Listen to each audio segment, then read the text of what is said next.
ಮುಖ್ಯಮಂತ್ರಿ ಡಿ.ಕೆ. ಶಿವಕುಮಾರ್ ಅವರಿಗೆ ಜೈ. ಕಾಂಗ್ರೆಸ್ ಹೈಕಮಾಂಡ್ ಕೊಟ್ಟ ಜವಾಬ್ದಾರಿಯನ್ನು ಸಮರ್ಥವಾಗಿ ನಿಭಾಯಿಸಿದ ಧೀಮಂತ ನಾಯಕ ಡಿ.ಕೆ. ಶಿವಕುಮಾರ್ ಅವರಿಗೆ ಜೈ.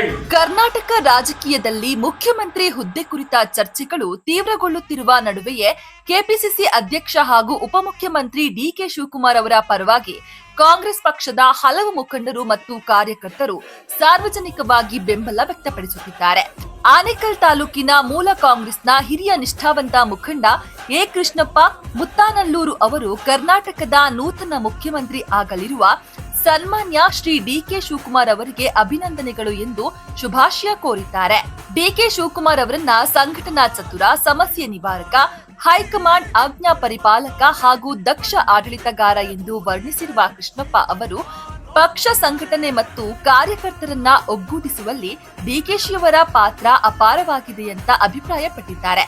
ಕಾಂಗ್ರೆಸ್ ಪಕ್ಷ ಸಂಕಷ್ಟದಲ್ಲಿದ್ದ ಹಲವು ಸಂದರ್ಭಗಳಲ್ಲಿ ಡಿ.ಕೆ. ಶಿವಕುಮಾರ್ ಅವರು ತಮ್ಮ ಸಂಘಟನಾ ಶಕ್ತಿ ಹಾಗೂ ರಾಜಕೀಯ ತಂತ್ರಗಳಿಂದ ಪಕ್ಷವನ್ನ ಬಲಪಡಿಸಿದ್ದಾರೆ. ರಾಜ್ಯದ ವಿವಿಧ ಭಾಗಗಳಲ್ಲಿ ಕಾರ್ಯಕರ್ತರಲ್ಲಿ ಹೊಸ ಉತ್ಸಾಹ ತುಂಬುವ ಕೆಲಸವನ್ನ ಮಾಡಿದ್ದಾರೆ ಎನ್ನುವುದು ಕಾಂಗ್ರೆಸ್ ವಲಯದ ಅಭಿಪ್ರಾಯವಾಗಿದೆ. ಇತ್ತೀಚಿನ ದಿನಗಳಲ್ಲಿ ಮುಖ್ಯಮಂತ್ರಿ ಹುದ್ದೆ ಕುರಿತ ರಾಜಕೀಯ ಚರ್ಚೆಗಳು ಜೋರಾಗಿರುವ ಸಂದರ್ಭದಲ್ಲಿ ಡಿ.ಕೆ. ಶಿವಕುಮಾರ್ ಪರವಾಗಿ ವಿವಿಧ ಭಾಗಗಳಿಂದ ಶುಭಾಶಯಗಳು ಹಾಗೂ ಬೆಂಬಲದ ಹೇಳಿಕೆಗಳು ಹೊರಬರ್ತಾ ಇದೆ. ಅದರ ಭಾಗವಾಗಿ ಆನೇಕಲ್ ತಾಲೂಕಿನ ಹಿರಿಯ ಕಾಂಗ್ರೆಸ್ ಮುಖಂಡ ಎ. ಕೃಷ್ಣಪ್ಪ ಮುತ್ತಾನಲ್ಲೂರು ಅವರ ಈ ಅಭಿನಂದನಾ ಸಂದೇಶವು ರಾಜಕೀಯ ವಲಯದಲ್ಲಿ ಗಮನ ಸೆಳೀತಾ ಇದೆ. ಪಕ್ಷದ ತತ್ವಗಳಿಗೆ ನಿಷ್ಠೆಯಿಂದ ಕೆಲಸ ಮಾಡುವ ನಾಯಕನಾಗಿ ಡಿ.ಕೆ. ಶಿವಕುಮಾರ್ ಗುರುತಿಸಿಕೊಂಡಿದ್ದಾರೆ.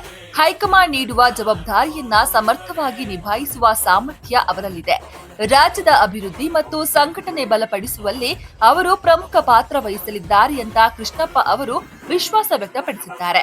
ಒಟ್ನಲ್ಲಿ ಡಿ.ಕೆ. ಶಿವಕುಮಾರ್ ಅವರ ನಾಯಕತ್ವದ ಬಗ್ಗೆ ಕಾಂಗ್ರೆಸ್ ಕಾರ್ಯಕರ್ತರಲ್ಲಿ ಹೆಚ್ಚುತ್ತಿರುವ ನಿರೀಕ್ಷೆ ಮತ್ತು ಉತ್ಸಾಹ ಇದೀಗ ರಾಜ್ಯ ರಾಜಕೀಯದಲ್ಲಿ ಹೊಸ ಚರ್ಚೆಗೆ ಕಾರಣವಾಗಿದೆ.